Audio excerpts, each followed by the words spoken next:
UP. മുഖ്യമന്ത്രി യോഗി ആദിത്യനാഥ് തെരഞ്ഞെടുപ്പിന് മുൻപേ തന്നെ രാജിവെക്കേണ്ടുന്ന ഒരവസ്ഥയിലേക്ക് കാര്യങ്ങൾ നീങ്ങുകയാണ്.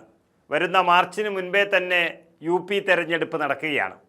അയോധ്യ രാമക്ഷേത്രത്തിലെ സംഭാവന കൊള്ളയിൽ 5 വർഷത്തെ ഓഡിറ്റ് റിപ്പോർട്ട് പരിശോധിക്കാൻ SIT തുടങ്ങുമ്പോഴാണ് ഈ ഒരു ആശങ്ക യോഗിയിൽ വന്നിരിക്കുന്നത്. സംഭവം സംസ്ഥാന സർക്കാരിൻ്റെ കയ്യിൽ നിന്ന് പോയി.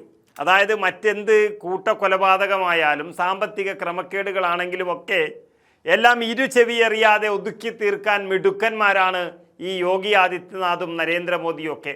പക്ഷേ ഇത് ഹൈന്ദവരുടെ വൈകാരിക വിഷയമാണ്. ശബരിമല അയ്യപ്പനെ തന്നെ പോലെ അയോധ്യയിലെ ശ്രീരാമൻ്റെയും ഒരു തുണ്ട് നയാപൈസ മോഷ്ടിച്ചു എന്നറിഞ്ഞാൽ ജനങ്ങൾ കൂട്ടത്തോടെ ഇളകും. നരേന്ദ്രമോദിയടക്കം യോഗിയടക്കം ഇരിക്കുന്ന കസേരയും അവിടെ കാണില്ല എന്നർത്ഥം. അത് നന്നായി മനസ്സിലാക്കി തന്നെയാണ് യോഗിയും ഇരിക്കുന്നത്. അയോധ്യയിൽ മോഷണം നടത്തിയ തൻ്റെ ആത്മമിത്രങ്ങളാണെങ്കിലും അങ്ങോട്ട് നോക്കാൻ പോലും ഭയമാണിപ്പോൾ യോഗിക്ക്. അതുകൊണ്ട് തന്നെ ഈ മാസം 6-ാം തീയതി ചേരുന്ന രാമജന്മഭൂമി തീർത്ഥ ക്ഷേത്ര ട്രസ്റ്റിൻ്റെ വളരെ പ്രധാനപ്പെട്ട യോഗം അത് നിർണായകമാകുമെന്നുറപ്പാണ്. അവർ തന്നെയാണ് കള്ളന്മാരെന്ന് എല്ലാവരും മനസ്സിലാക്കിയിരിക്കുന്നു. ട്രസ്റ്റ് മുൻ ജനറൽ സെക്രട്ടറി ചമ്പത് റായ്, അതുപോലെ ട്രസ്റ്റി അനിൽ മിശ്ര എന്നിവരുടെ രാജി സംബന്ധിച്ച് അന്തിമ തീരുമാനം അന്നുണ്ടാകും. ബൈലോകൾക്കനുസൃതമായി വോട്ടെടുപ്പിലൂടെ ആയിരിക്കും അന്തിമ തീരുമാനം കൈക്കൊള്ളുക. ട്രസ്റ്റ് നിയമങ്ങൾ അനുസരിച്ച് ജനറൽ സെക്രട്ടറി സ്ഥാനത്ത് നിന്നുള്ള ചമ്പത് റായിയുടെ രാജി അത് അംഗീകരിച്ചാലും ട്രസ്റ്റ് അംഗമായി ചമ്പത് റായിക്ക് തുടരാം. എന്നാൽ കള്ളന്മാർ വീണ്ടും തുടരുന്നത് BJPക്ക് വലിയ തിരിച്ചടിയാകും. അതായത് എല്ലാ അന്വേഷണവും തങ്ങളുടെ കയ്യിലാണെങ്കിലും ജനങ്ങളെ ഭയന്ന് ഒരു കൃത്രിമവും കാണിക്കാൻ കഴിയാതെ നിൽക്കുകയാണ് യോഗിയും കൂട്ടരും. അതിനിടയിലാണ് ഈ SIT ഓഡിറ്റിംഗ് റിപ്പോർട്ട് നോക്കുന്നത്. കോടിക്കണക്കിന് രൂപയും മൂല്യം തിട്ടപ്പെടുത്താൻ കഴിയാത്ത എത്ര വിലപിടിപ്പുള്ള ആഭരണങ്ങളും ആ ക്ഷേത്രത്തിൽ നിന്ന് നഷ്ടപ്പെട്ടൊരു സാഹചര്യത്തിലാണ് UP പോലീസ് കേന്ദ്ര ഏജൻസിയുടെ സഹായം തേടിയിരിക്കുന്നത്. തട്ടിപ്പിൻ്റെ ഉള്ളറകളിലേക്ക് ഇറങ്ങിച്ചെല്ലാൻ സംസ്ഥാന പോലീസിൻ്റെ അന്വേഷണം മാത്രം പോരാ എന്ന വിലയിരുത്തലിൽ ജനങ്ങളും നിൽക്കുകയാണ്.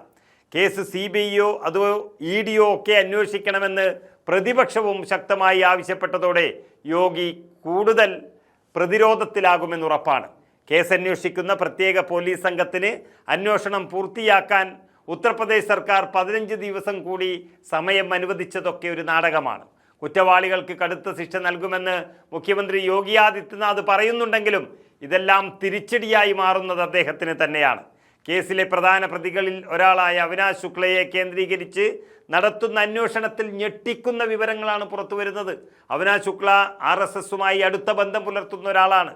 ക്ഷേത്രത്തിൽ നിന്ന് മോഷ്ടിച്ച സ്വർണം വിറ്റഴിച്ചു എന്ന നിഗമനത്തിൽ ശുക്ലയുടെ ജന്മനാടായ പ്രതാപ്ഗഡിലെ പ്രമുഖ ആഭരണശാലകളിലും പ്രത്യേക അന്വേഷണം പരിശോധന നടത്തി വരികയാണ്. ജൂൺ 5-ാം തീയതി അവിനാശ് ശുക്ലയുടെ വീട്ടിൽ നിന്ന് 20 ലക്ഷം രൂപയടങ്ങിയ ബാഗ് പോലീസും ട്രസ്റ്റ് ഭാരവാഹികളും ഒക്കെ ചേർന്ന് പിടിച്ചതിൻ്റെ CCTV ദൃശ്യങ്ങൾ ഇപ്പോൾ പുറത്തു വന്നിട്ടുണ്ട്. അയോധ്യയിൽ ശുക്ല താമസിച്ചിരുന്ന മുറിയിൽ നിന്ന് പണം സൂക്ഷിക്കുന്ന വലിയ പെട്ടികളും കണ്ടെടുത്തിരിക്കുന്നു. അപ്പോൾ ഇതിൻ്റെ പിന്നിൽ ആരൊക്കെയാണ് എന്നുള്ളത് ഇനി വ്യക്തമാകാൻ പോകുന്നു. ക്ഷേത്രത്തിലേക്ക് ഭക്തർ സംഭാവന നൽകേണ്ട QR കോഡ് ഈ പെട്ടികളിൽ പതിച്ചിരുന്നതായും പോലീസ് കണ്ടെത്തി കഴിഞ്ഞു.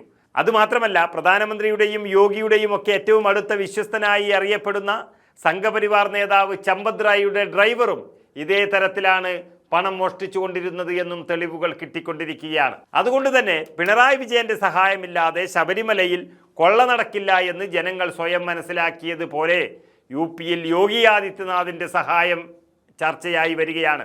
അങ്ങനെ ജനം യാഥാർത്ഥ്യം തിരിച്ചറിഞ്ഞാൽ യോഗി ഈ മാർച്ച് മാസത്തിൽ നടക്കാനിരിക്കുന്ന തെരഞ്ഞെടുപ്പിന് മുൻപേ തന്നെ രാജിവെക്കുന്നതാണ് നല്ലത്.